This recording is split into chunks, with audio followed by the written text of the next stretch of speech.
Bonsoir à tous et bienvenue dans ce point de l'actualité. Les députés étaient réunis ce mardi en plénière. Ils ont examiné 3 projets de loi, à savoir la loi relative à l'absence et à la disparition, celle portant ratification des règles applicables en matière de transport intelligent et le projet de loi sur le code de l'aviation civile. Ces textes ont été adoptés à l'unanimité des 207 députés présents. La séance a été présidée par Adama Bictogo. Le président de l'Assemblée nationale a annoncé de nouvelles nominations au sein du bureau et des commissions.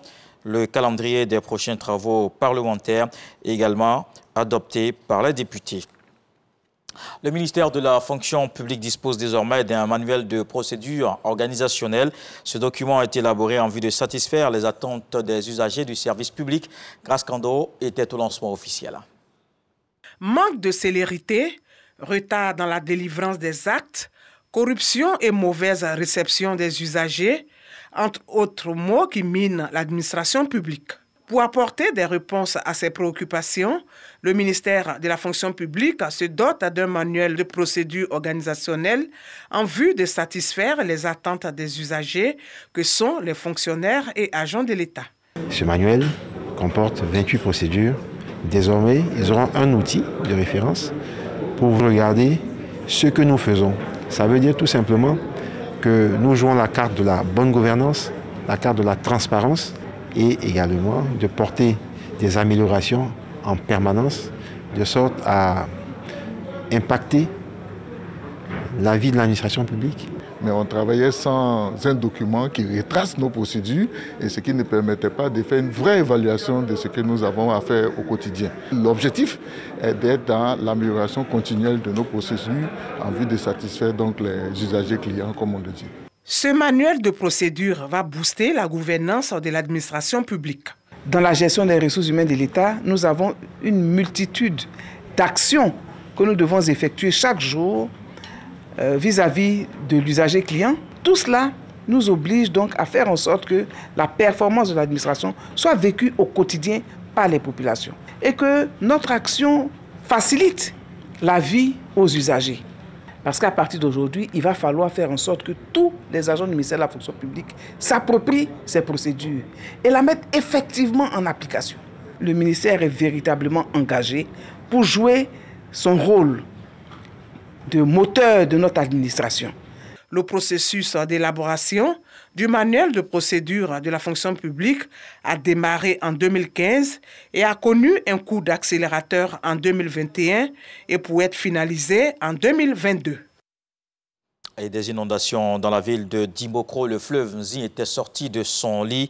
Des dégâts causés par la montée des eaux. Le ministre de l'économie, Adama Coulibaly, s'est rendu aux côtés des sinistrés pour exprimer le soutien du gouvernement. Ces familles ont bénéficié de 2 millions de francs CFA et de 10 tonnes de riz.